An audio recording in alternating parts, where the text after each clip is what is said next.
A lot of times, the reason that you aren't where you want to be in life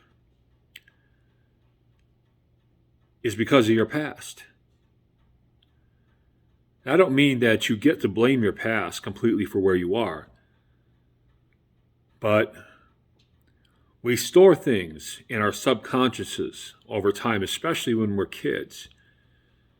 And whether we realize it or not, they affect us when we grow up, especially when we're trying to reach goals.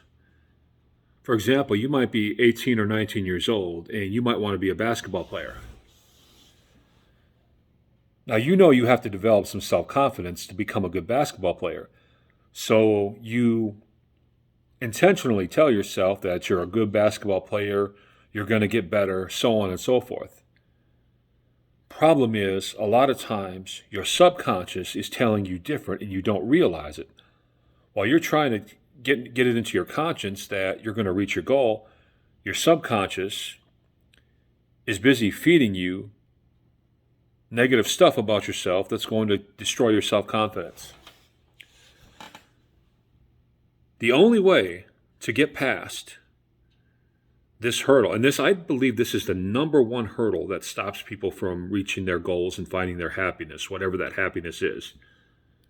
The only way to really realize your full potential and reach whatever goals you're trying to reach is to do the internal work necessary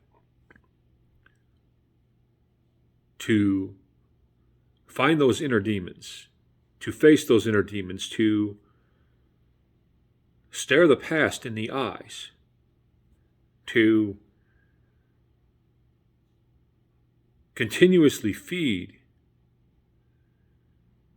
yourself that you are somebody. Whether you do that through daily affirmations, whether you do that through meditation, whatever. Because the thing is, you've got a whole childhood from your past telling you that you're nobody. So before you can get really far in life, you're going to have to deal with that. And that's the hardest thing to do. That's the hardest thing you will ever do. And that's why a lot of people don't do it. A lot of people bury their past trauma and their past bruises to their self-esteem. They bury them and they don't think about them. But if you really want something out of life and you really want to be who you are supposed to be, you're going to have to go back inside yourself. You're going to have to dig that stuff up. And you're going to have to look that whatever that thing is in the eye or those things, and you're going to have to face them and fight them off. But once you do, there's a really good reward on the other side. So, again, do what you need to do to overcome the voices of the past. Even if you've never been through anything traumatic, you've still had people tell you you can't do something before, right? And you've probably had them tell you that in both direct and indirect ways all your life. So your subconscious has all that stored up. So you got to get rid of that stuff. You got to face that stuff and face it down and overcome it.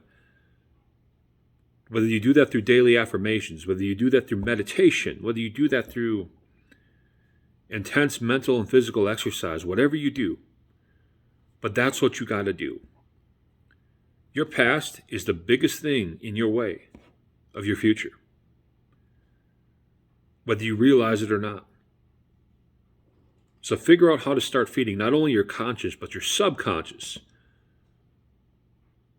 good, positive, self-affirming things about yourself.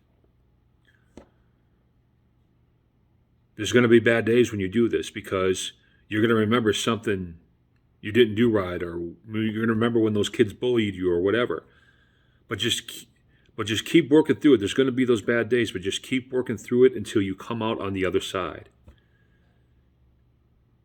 Because after that, it's going to be okay. That's all for today. My Cash App's link down below. Please show your love. I'll talk to you guys soon.